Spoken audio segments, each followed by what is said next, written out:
gostaria que você refletisse o pecado do adultério a Hebreus 10, 26. Por favor. Porque a Bíblia diz que todo pecado tem perdão, menos da blasfêmia. Ok, Hebreus 10, 26. Vamos colocar ele? Deixa eu achar aqui então, peraí. Hebreus 10, 26, né, família? Então vamos lá para Hebreus. Hebreus 10, 26. Vocês estão com a Bíblia aí, família? Vocês irem acompanhando também? Hebreus 10, 26. O que diz lá em Hebreus 10, 26?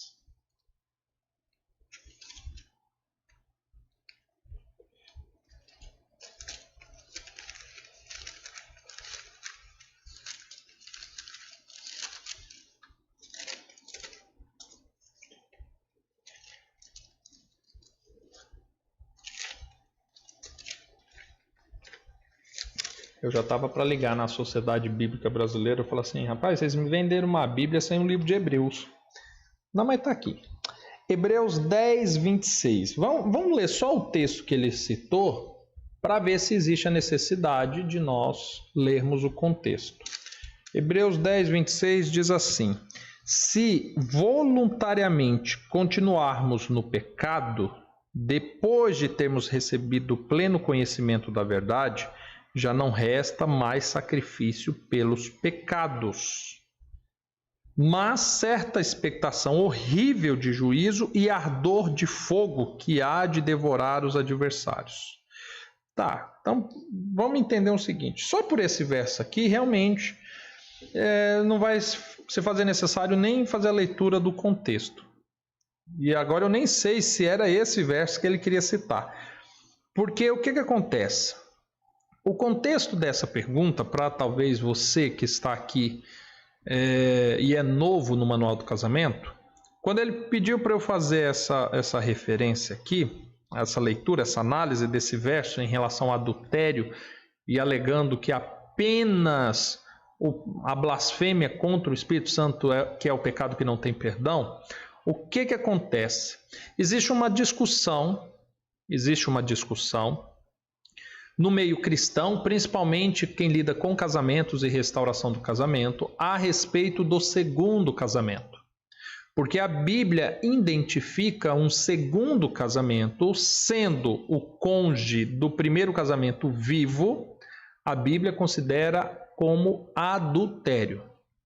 E aí alguns que estão no segundo casamento ou que defendem o segundo casamento dizem assim, tá, Diego, é adultério, mas o adultério é um pecado que tem perdão. O único pecado que não tem perdão é a blasfêmia do Espírito Santo. Ok, isso é bem verdade. O adultério é um pecado que existe perdão, assim como o assassinato, o roubo, a mentira. E eu não vou contrário à Bíblia em relação a isso. Só que tem um porém. Todo pecado, para ser perdoado, ele precisa ser confessado, ele precisa ser arrependido e ele precisa ser abandonado. Nós temos esses requisitos para o perdão do pecado. Quando Cristo morreu na cruz pelos nossos pecados, não foi de uma maneira assim, bem, agora eu morri, a humanidade pode viver de boa porque já está todo mundo garantido no céu. Não foi bem assim. É salvo quem? Aquele que crê em Cristo, aquele que agora vive conforme as suas instruções e aquele que tem os seus pecados lavados no sangue do Cordeiro, que é uma referência simbólica à morte de Cristo na cruz. Ou seja, o perdão de todos os pecados da humanidade está acessível na cruz. Só que eu preciso ir até a cruz para receber o meu perdão. E eu só recebo esse perdão se eu confessar o meu pecado e se eu abandonar o meu pecado. Porque se eu continuar com o meu pecado não é perdoado. E agora aqui é dito exatamente isso. Olha, se voluntariamente continuarmos no pecado, depois de termos recebido o pleno conhecimento da verdade, já não resta mais sacrifícios pelos pecados. Ou seja, se você ouviu que lá na cruz você tem o perdão dos seus pecados acessíveis a você, se você teve conhecimento que Cristo pode perdoar os teus pecados, se você teve conhecimento de que adultério é um pecado, se você teve conhecimento que um segundo casamento, sendo o cônjuge do primeiro vivo, é adultério, e mesmo assim você voluntariamente continua no pecado, então aquele perdão ofertado lá na cruz, para você, não tem mais validade.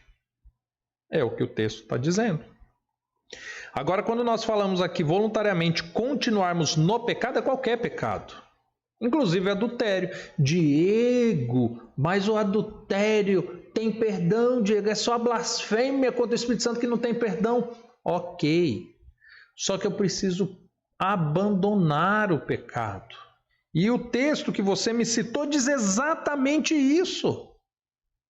Eu não sei, pelas tuas palavras, se a tua intenção era reforçar a questão de que o pecado precisa ser abandonado, ou se a sua intenção era reforçar que qualquer pecado pode ser perdoado, inclusive um adultério, inclusive de um segundo casamento. Mas o fato é que o texto deixa claríssimo aqui é exatamente isso. Que de fato, se você continuar no pecado, infelizmente, a cruz, ela não vai ter eficácia para você. Diego, só que eu adulterei, eu matei, eu roubei, Diego, eu quebrei todos os mandamentos. Vá para a cruz. Existe perdão lá para você.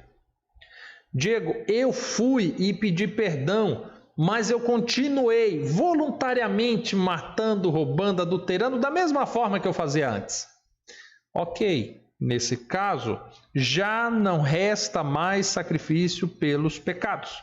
Mas o que existe é uma expectação horrível de juízo e ardor de fogo que há de devorar os adversários. Ou seja, se você foi até a cruz, se você reconheceu tudo isso, se você continuou na sua vida de pecado, então não há o que se falar mais de cruz com você. Você está entendendo? Se você não abandonar os pecados pelos quais Cristo morreu para que você tivesse vida, infelizmente não há muito que nós possamos fazer em relação a isso. Nem Cristo, nem o Espírito Santo.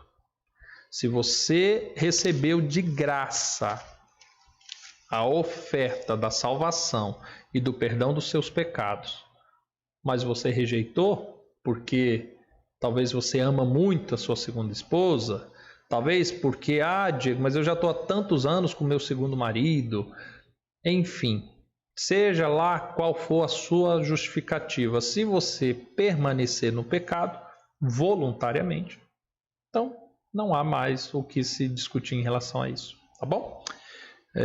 Eu creio que é basicamente essa análise, né? Tem um verso aqui, no verso 29, que eu achei interessante dizer isso para vocês. Ó. De quanto maior castigo cuidais vós, será julgado, merecedor aquele que pisar no Filho de Deus. Tiver por profano o sangue da aliança com o qual foi santificado e ultrajar o Espírito da graça, ou seja, e aí no verso 31 diz, né? Horrenda coisa é cair nas mãos do Deus vivo. Se Cristo te ofertou e você foi até a cruz, se você conheceu essa mensagem, não rejeita. Pior será para ti do que não ter conhecido, tá bom? Que Deus te abençoe. Família,